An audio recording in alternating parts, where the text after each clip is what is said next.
আপনারও চ্যানেলটি যদি ফ্রিজ হয়ে যায়, সেই চ্যানেলে আপনি যত ভালোই ভিডিও পোস্ট করেন না কেন, সেই ভিডিওতে ১০০ থেকে ১৫০ ভিউজ আসার পর ভিউজ আর না বাড়ে, তাহলে সেই চ্যানেলটিকে কীভাবে আপনি আনফ্রিজ করবেন, আজকের এই ভিডিওতে আমি আপনাদের সঙ্গে ডিটেলসে আলোচনা করব। তার আগে আপনাদের আমি বলবো আপনাদের চ্যানেল কেন ফ্রিজ হয়ে গেছে এবং কোন ভুলগুলি করার জন্য আপনাদের চ্যানেল ফ্রিজ হয়েছে। আপনি যদি সেই ভুলগুলো ঠিক করে না নিতে পারেন, তাহলে পরের সলিউশনগুলো করলেও আপনার কোনো রকম কাজ হবে না। আমরা এখন চ্যানেল ফ্রিজ হওয়ার 7টা কারণ আলোচনা করব। তো এর মধ্যে আপনি কমেন্টে বলেন কোন ভুলটা আপনি করেছেন।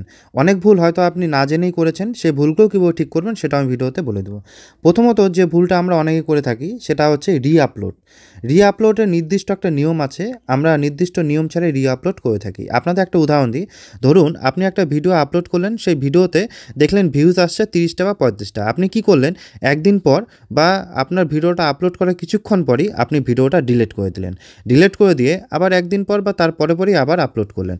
তো এটা কিন্তু করবেন না। এটা যদি আপনি বারবার করতে থাকেন, তাহলে সেক্ষেত্রে কিন্তু আপনার চ্যানেল ফ্রিজড হয়ে যেতে পারে। আপনি রিআপলোড করতে পারেন, কিন্তু তার জন্য নির্দিষ্ট নিয়ম আছে। সেই নিয়মটা হচ্ছে, আপনার যদি রিআপলোড করতেই হয়, তাহলে আপনার সেই ভিডিওটাতে কিছুটা পরিবর্তন করবেন বা এডিটিংয়ে কিছুটা চেঞ্জ করবেন, চেঞ্জ করে তারপরে আপনি আপলোড করবেন। দ্বিতীয় যে ভুলটা আমরা করে থাকি সেটা হচ্ছে, ভিডিওতে ভিউজ বাড়ানোর জন্য আমরা অনেক সময় থার্ড পার্টি কোনো অ্যাপস বা ওয়েবসাইটের সাহায্য নিই। সেই থার্ড পার্টি অ্যাপ বা ওয়েবসাইটের মাধ্যমে আমরা চ্যানেল প্রমোশন বা ভিডিও প্রমোশন করে থাকি। তো এটা যদি করেন, তাহলে সেক্ষেত্রে আপনি অ্যালগরিদমের কাছে ধরা পড়ে যাবেন এবং তার ফলেও কিন্তু আপনার চ্যানেল কিন্তু ফ্রিজ হয়ে যেতে পারে। তৃতীয় যে ভুলটা আমরা সবচেয়ে বেশি করি সেটা হচ্ছে ভিডিও আপলোড কনসিস্টেন্সি।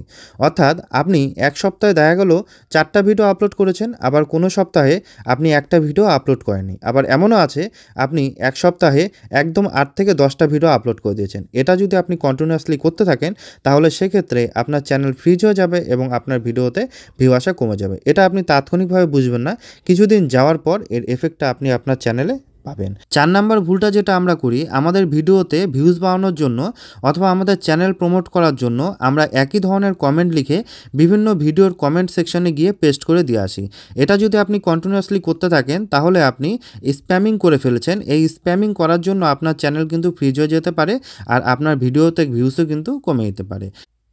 5 নম্বর ভুল যেটা আমরা করে থাকি সেটা হচ্ছে, আমরা আমাদের বন্ধুবান্ধব বা আত্মীয় স্বজনের মোবাইল দিয়ে বা তাদের লিঙ্ক পাঠিয়ে আমাদের ভিডিওটা ভিউজ করাই।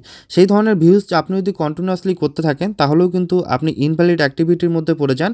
এই ধরনের ইনভ্যালিড অ্যাক্টিভিটি যদি আপনি কন্টিনিউয়াসলি করেন, আপনার চ্যানেল কিন্তু ফ্রিজ হয়ে যায়।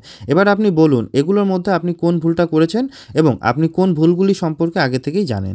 আরও কিছু বিষয় থাকে যেটা হচ্ছে ইউটিউবের গাইডলাইন। আপনি যদি ইউটিউবের গাইডলাইন না মেনে আপনি যদি ভিডিও আপলোড করতে থাকেন, তাহলেও কিন্তু আপনার চ্যানেল ফ্রিজ হয়ে যাবে।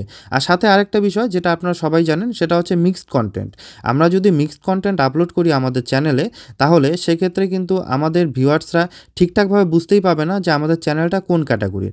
আপনার একটা নির্দিষ্ট চ্যানেল ক্যাটাগরি সিলেক্ট করতে হবে, তারপরেই আপনার ভিডিও আপলোড করবেন সেম ক্যাটাগরিতে। তাহলে আপনার ভিডিও কিন্তু ঠিকঠাকভাবেই চলবে এবং ভিউজ ঠিকঠাকভাবেই আসবে। না হলে হয়তো কোনো ভিডিওতে প্রচুর ভিউজ চলে আসবে এবং কোনো ভিডিওতে কোনো ভিউজই আসবে না। এটা করার ফলেও কিন্তু আপনার চ্যানেল ফ্রিজ হয়ে যেতে পারে। তো আমরা জেনে নিলাম আমাদের চ্যানেল কেন ফ্রিজ হয়ে যায়। এর বাইরেও চ্যানেল ফ্রিজ হওয়ার বিভিন্ন কারণ থাকে, সেটা বিভিন্ন চ্যানেলের ওপর বিভিন্নভাবে ডিপেন্ড করে। আপনার যদি এই সম্পর্কিত আরও জানার থাকে বা আপনার চ্যানেলের সম্পর্কে জানানো থাকে, অবশ্যই আপনি আমাদের কমেন্ট করুন, আমরা আপনার চ্যানেল চেক করে আপনাকে জানিয়ে দেবো। ধন্যবাদ।